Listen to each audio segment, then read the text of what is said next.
Todos nacimos siendo personas insignificantes.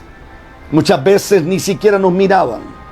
Algunas veces ignorados, puestos en una esquina. Y allí empezó a ocurrir algo. Algún día alguien tuvo un sueño, alguien tuvo una visión. O de repente alguien recibió una palabra de parte del Señor por la forma que haya venido, ya sea por la radio, por la televisión o por alguien que tuvo un infrunjo divino y esa persona le dijo, dice el Señor esto. Y ahí se activa algo que es el poder de los sueños. Y me llamó mucho la atención lo que es el poder de los sueños.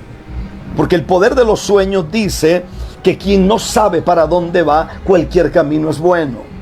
El poder de los sueños dice que el don más grande dado a los hombres es la capacidad de soñar en medio de un desierto donde no hay una gota de agua. El poder de los sueños hace que yo pueda sonreír frente a la adversidad. Todo lo que hoy tenemos, los inventos, todos los adelantos científicos, arquitectónicos, todos los adelantos a nivel médico, todo lo que tenemos hoy sobre los logros sociales, los logros económicos, nacieron de que alguien soñó que se podía hacer. Todo lo que hoy vemos obedece al poder de soñar. Cuando empezamos en esto, nadie nos vendió la historia completa. Nadie nos dijo que en el camino lloraríamos. Nadie nos dijo que en el camino algunas veces nos sentiríamos traicionados. Pero eso era parte de esto. Y me llama la atención el poder de los sueños, porque dice que los sueños hacen que lo invisible sea visible. Dicen que los sueños hacen que lo desconocido sea real. Los sueños tienen el poder de hacer que el sufrimiento y la desilusión sea algo que yo puedo soportar. Dice que los sueños hacen, oiga qué fuerte es esto, dice que los sueños hacen que yo fije mi vida no en el problema que tengo frente a mí, sino en la promesa que salió de la boca de Dios. Cuando estaba estudiando esto, empecé a entender varias cosas. Martin Luther King dijo que los sueños producen carácter, que van a haber momentos en que te sentirás como José, sin fuerzas. Van a haber momentos en que te sentirás como Jeremías, metido en una cisterna. Van a haber momentos donde te sientas metido en el horno de fuego, como Sadrach, Mesach y Abednego. Van a haber momentos donde te sientas como Daniel en el foso de los leones. Pero el poder de los sueños te hace creer que Dios en medio del desierto está, como lo estuvo con Israel. Que en medio de la multitud puedes meter tu mano y tocar el talí de Jesús.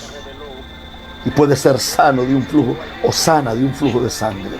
El poder de los sueños enseña que si tú puedes creer que Dios es capaz de cumplir tus sueños, Dios puede sacarte de un hoyo profundo como donde pusieron a José y puede conectarte con tu destino, que no está en esa tierra, sino en una tierra extraña llamada Egipto. Cuando estaba leyendo esto, entonces encuentro que los sueños proveen esperanza en medio del desaliento. Los sueños inspiran. Los sueños hacen que la vida tenga sentido. Porque sin sueños la vida sería un círculo vicioso y un remolino de desalientos. Sin sueños la vida solo se reduciría a una miseria. Porque el quien perdió la capacidad de soñar también perdió la capacidad de vivir. Y mientras estaba analizando esto, entonces descubro que quienes tienen futuro en Dios no son los que miran para atrás, sino al contrario, los que se desconectaron del día de ayer, los que pasaron por encima de sus cuitas, de sus quimeras, de sus vergüenzas, de sus pecados, de sus miserias, de sus desgracias, y se enfocan en lo que Dios tiene hacia adelante. Esta es la base de lo que yo creo que debería de ser la vida nuestra.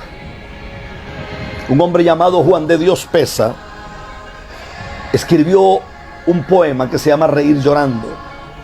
Y Juan de Dios Pesa dice: ¿cuántas veces,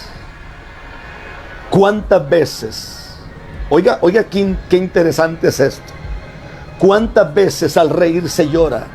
Nadie en lo alegre de la risa fíe, porque en los seres que el dolor devora, el alma llora mientras el rostro ríe. El carnaval del mundo son breves mascaradas.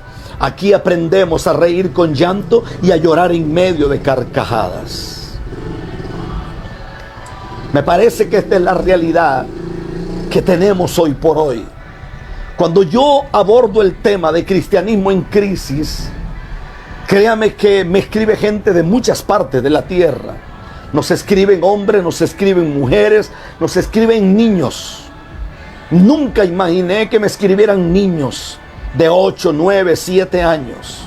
Nunca imaginé, como la historia que recibí de una niña que yo le voy a llamar Débora, y le pedí permiso a ella para contar su historia. La historia de Débora me parece extraordinaria. Y me parece extraordinaria por lo que Dios hizo. Porque si Dios no hubiera intervenido, posiblemente Débora hubiera muerto hace muchos años. Débora nace en un hogar donde papá y mamá conocen a Jesús, donde papá y mamá son llamados para ser ministros. Débora empieza a ver cómo el ministerio empieza a crecer. Débora empieza a mirar cómo su familia se levanta de madrugada para orar. Como en los ayunos de los sábados, toda la familia iba, tempranito se levantaban, alistaban esos niños, la peinaban ella bien bonita. Hasta que un día, dice Débora, que aparece algo en el ministerio extraño. Y es que cuando había mucha necesidad, ellos buscaban mucho al Señor. Pero dice que aparece una mujer. La mujer, ella dice que Dios le envió al ministerio. Cuando ella dice que Dios le envía al ministerio, ella trae para su papá, ella trae una cantidad de dinero muy fuerte. Débora dice que en pocos meses papá no volvió a los ayunos. Papá decía desde el púlpito que él estaba ayunando, pero Débora dice que ella sabía que eran mentiras. Débora dice que se dieron cuenta como a los 5 años, porque papá ya tenía no un auto, tenía 3 autos, y algunos de ellos eran muy caros. Dice que tenían casa propia, se mudaron a vivir a un residencial fino. Dice que un día Débora se dio cuenta que su padre había amanecido en el patio de la casa. Su padre estaba desnudo. El pastor de la iglesia había sido torturado porque su papá se había envuelto con un cartel de la droga. Débora hoy es una jovencita y me escribe contando su historia. Débora se desmoraliza, toda su familia no volvió más al ministerio, los diáconos, todo el mundo hizo lo que fuera y quitaron la iglesia a esta familia. Débora empieza a ingresar en el mundo de las drogas. Por 16 años es prostituta. Débora empieza a ingresar en el mundo de lo peor. Débora dice que se tragaba las cápsulas de droga, las cargaba en un país de Sudamérica que omito el nombre y las llevaba a otro país cerca de los Estados Unidos. Y dice que por muchos años empezó a hacer eso, hasta que un día una de las cápsulas que llevaba se rompió. Y cuando ella abre los ojos, se da cuenta que está en cuidados intensivos y se da cuenta que estuvo en coma por 3 meses. Ella no entiende cómo vive, los médicos tampoco entienden cómo vivió.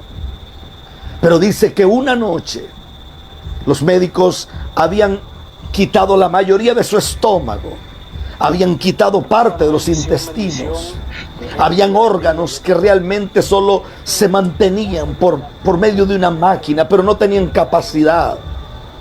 Dice que una noche apareció un hombre y ese hombre le ofreció a Débora todo, pero dice que ella se detuvo y le dijo: ¿quién eres?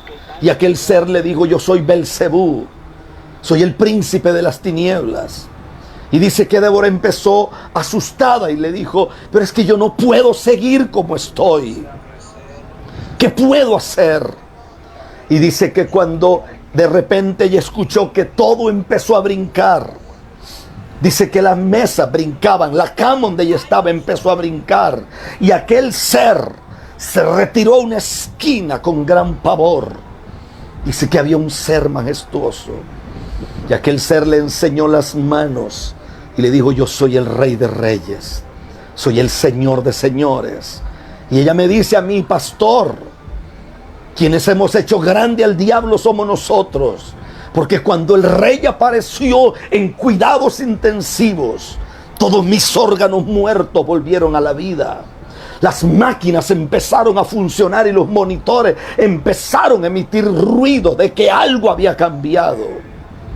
24 horas después, yo estaba fuera de cuidados intensivos, completamente sana.